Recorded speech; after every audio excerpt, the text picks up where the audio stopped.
Hi children, hope all are fine. And yesterday we were discussing about the second lesson, and that is the elixir of life, which is written by C.V. Raman. And even one of the other informations I gave you, all the most of the students were knowing about that. He is one of the recipients of Nobel Prize in the year 1930 for his contributions to physics. Okay, see, yesterday first page number 17, the first four paragraphs were completed. Now we are moving to the fifth paragraph.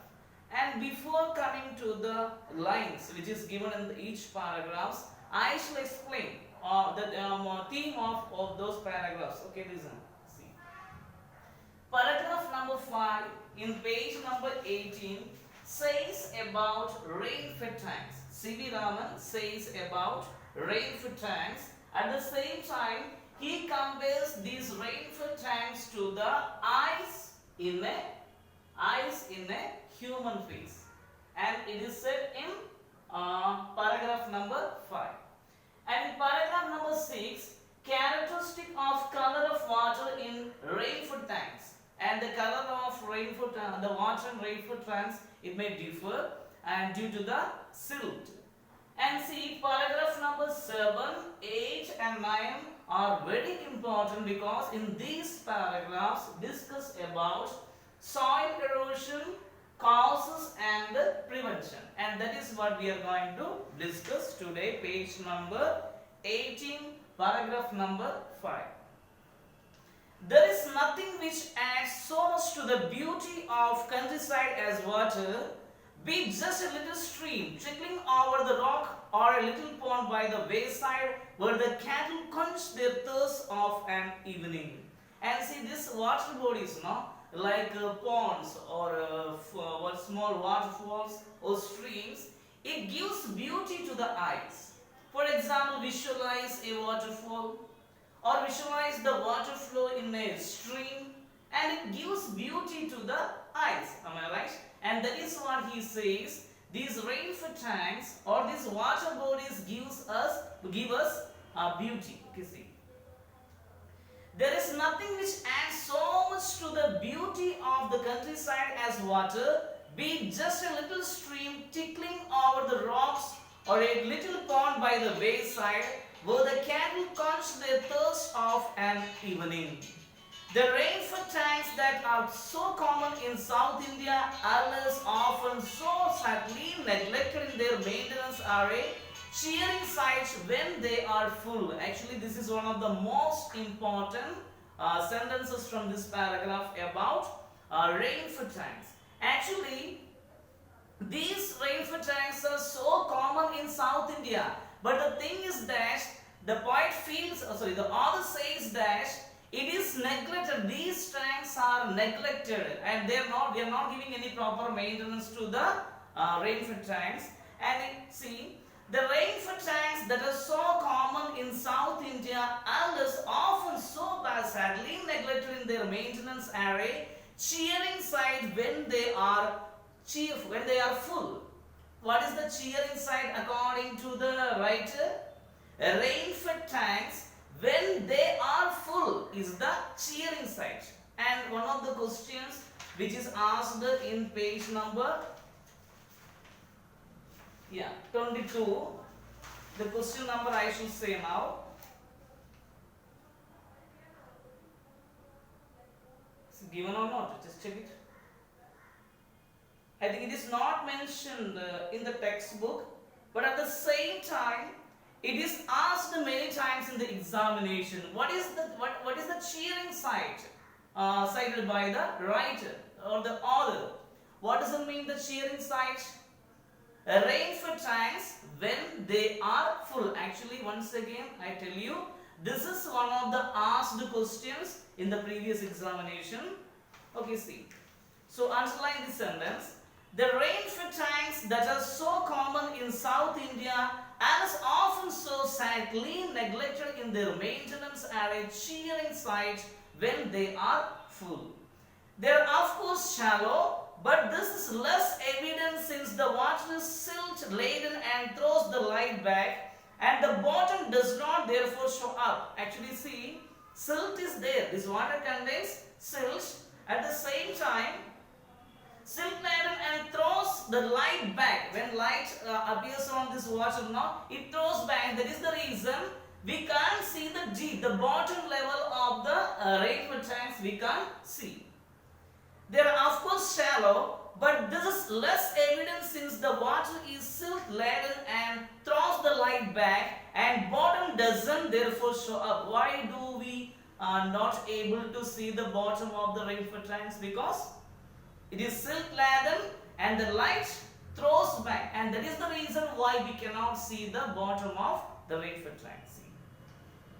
These tanks play a vital role in South Indian agriculture, and we know very well these water bodies like the rainfall tanks, it helps in agriculture in South India. And see, some of these tanks are surprisingly large, and it is a beautiful sight to see the sunrise or set over one of them. And see, you might have seen the sunset now. One of sunset also one of the wonders of nature, the beautiful sight. It's a beautiful sight, and even we can enjoy the sunrise or sunset where in this rainfall tank. Some of these tanks are surprisingly large because it is too large, and it is a beautiful sight to see the sunrise or set over one of them. Water in landscape may be compared to the eyes in a human face. I said you this paragraph number 5 about rainfall tanks, and these tanks are compared to the eyes in a human face. And we know very well, when we are so happy, our eyes will be brightening like anything. When we are sad, automatically it turns dark. In the same manner, as the writer says that it reflects the mood of the hour being bright and gay. When the sun shines, now, and by the time it will be bright and gay. This tanks will be bright and gay when the sun shines. Whereas turning to dark and gloomy when the sky is overcast. Just like a human eyes in a face. Do you understand? This comparison is given by the writer, and this question is asked in the comprehension. We shall find out the question number. See, yeah, question number 6, and there are two questions. What does the writer compare water in the landscape to? The answer is the water in the landscape is compared to the eyes in a human face. And one more question is given. Why does he make this comparison? Why does he make this comparison? It reflects. He makes this comparison because it reflects the mood of the hour being bright and gay when the sun shines, turning dark and gloomy when the sky is overcast. And it is very easy to learn. Why? Because as I told you, when we are very happy, our eyes will be brightening. Whereas if we are sad, it will be getting dark. In the same manner, one of the comparisons is given by C.V. Raman about rainfall tanks, and three questions are very important from this lesson. And question number 5, I think, and first time while I searched, I could not get, and now I got it.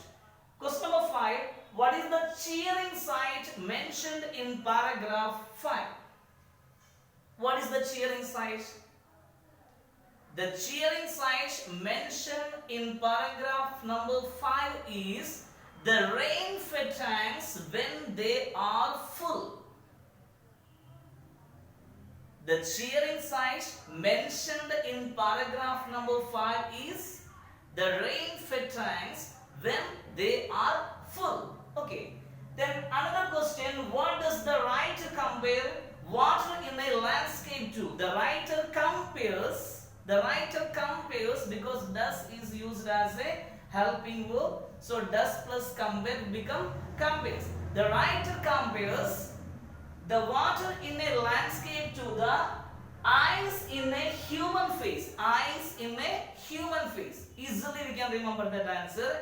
And the last question, why does the writer make this comparison?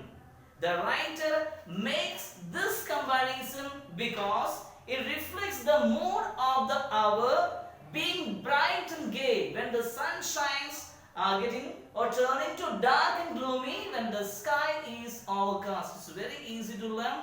3 questions and answers are from paragraph number 5. Now we are coming to paragraph number 6. As I told you, in this paragraph says about the characteristic color of water in rainfall tanks. Okay, see. One of the most remarkable facts about water is its power to carry silt or finely divided soil in suspension. We know very well about that. The remarkable facts about water, when it flows, it carries finely divided soil. Okay, see. This is the origin of the characteristic color of the water in rainfall tanks, and this is the origin of the characteristic color of water in rainfall tanks. This color varies with the nature of the earth in the catchment area and is most vivid immediately after a fresh inflow flowing rain. According to the catchment area, the color of this water, the characteristic color of water may differ, and that we know very well. Swiftly, in the sense very fast, swiftly flowing water can carry fairly large and heavy particles, and we know very well, even at the time of tsunami, even the buildings were taken away, am I right, by the water. In the same manner, swiftly flowing water can carry fairly large and heavy particles. The finest particles, however, remain floating within the liquid in spite of their greater density and are of course extremely small, but their number is also great.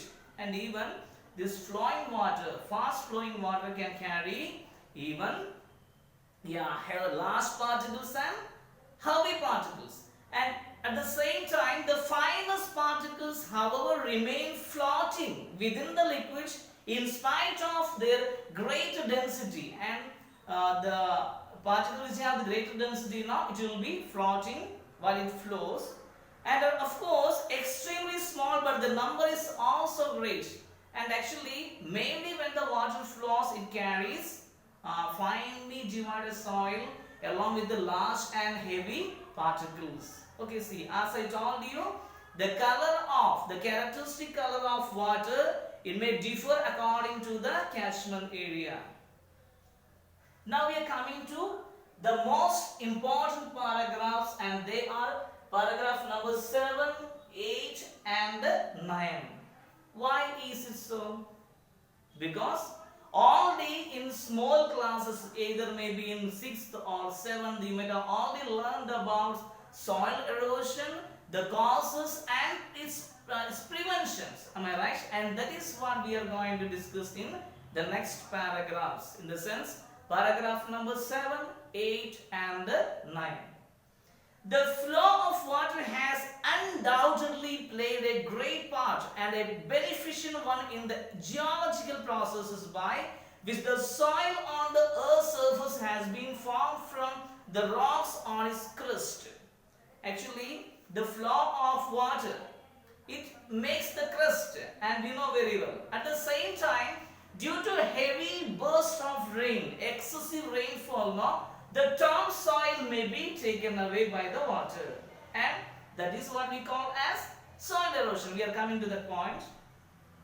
The same agency, however, under appropriate conditions, can also play a destructive part and wash away the soil, which is foundation of all agriculture, and if allowed to proceed unchecked, can have the most disastrous effects on the life of the country. And the author says about if excessive amount of soil is taken away by the water, it may affect on the agriculture, and that is what we call raw soil erosion.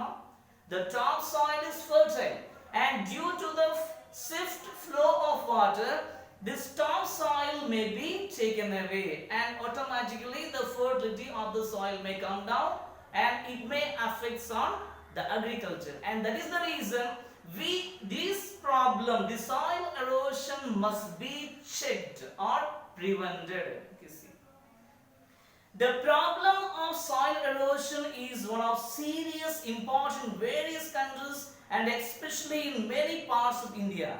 The conditions under which it occurs and the measures by which can be checked deserve the close study. Actually, not only in India, almost in all the countries, it's one of the biggest problem, especially in many parts of India. In many parts of India, the farmers face the same problem. Due to excessive rainfall, the topsoil may be run away and it affects on agriculture. Soil erosion occurs in successive steps, the earliest of which is easily passed unnoticed. In the later stages, the cutting up and washing away the earth is only too painfully apparent in the formation of deep gullies and ravines which make all agriculture impossible, and the indiscriminate felling of trees, and we call it as deforestation. It is one of the reasons of soil erosion. The indiscriminate felling, and formally we can call cutting of trees, that is what we call it as deforestation, and this is one of the reasons of soil erosion. Sudden burst of excessively heavy rain resulting in a large runoff of surplus water are the principal factors in causing soil erosion.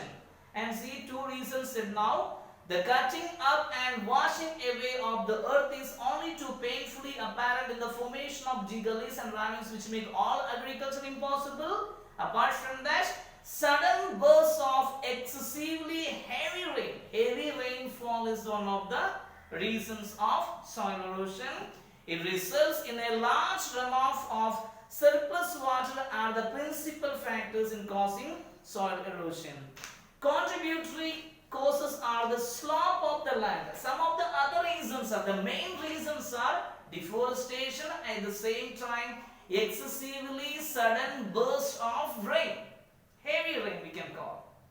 And some of the other reasons are slope of the land. If the land is sloped, automatically a large quantity of the topsoil may run off.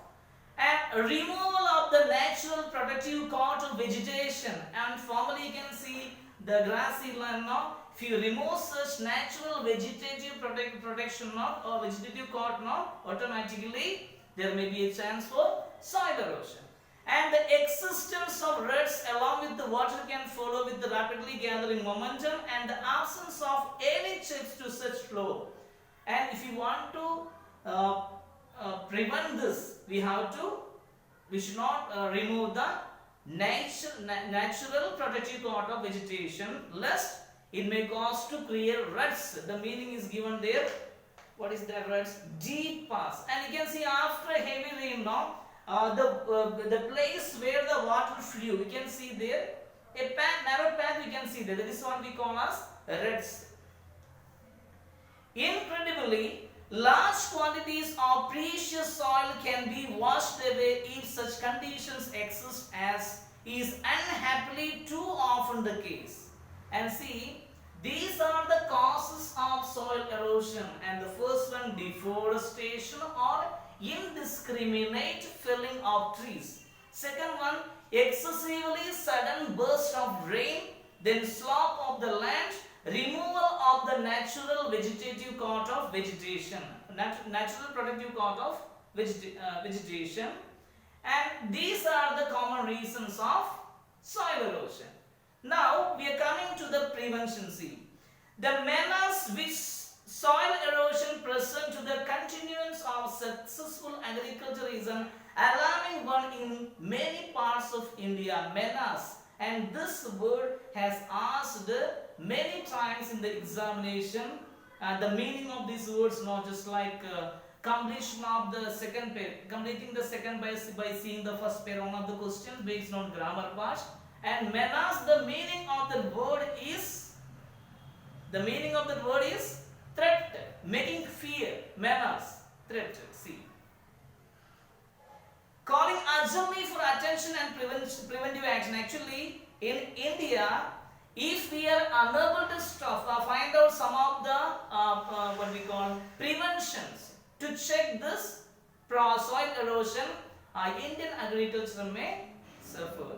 And in many parts of India, calling urgently for attention and preventive action. Actually, we must check this lest the farmers may suffer. The terracing of the land, the construction of bunds to check the flow of water, the practice of contour cultivation, and the planting of appropriate types of vegetation are amongst the measures that have been suggested. And prevention, how can we prevent soil erosion? Certain ways have been mentioned there by the writer. See, what is soil erosion? What are the causes? Now we are coming to how can we or how can soil erosion be prevented? One of the questions which is asked in the textbook. Which are the ways? Terracing of the land, then the construction of bunds to check the flow of water, the practice of contour cultivation, and the planting of appropriate types of vegetation are amongst the measures that have been suggested.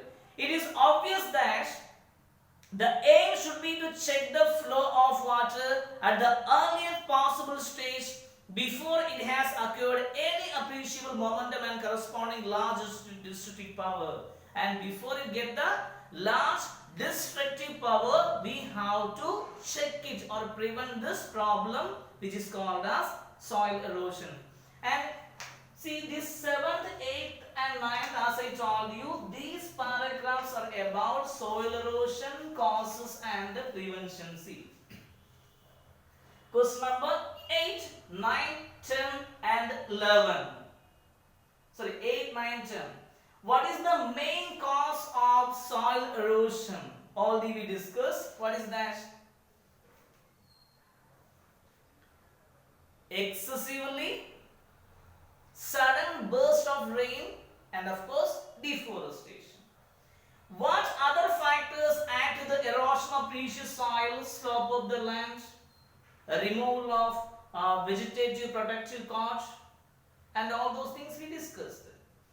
What then? How can soil erosion be prevented? Just now we read, just underline that. The terracing of the land, the construction of bunds to check the flow of water, the practice of contour cultivation, and planting of appropriate types of vegetation are amongst the measures that have been suggested or the ways to be prevented this soil erosion. And today we can wind up.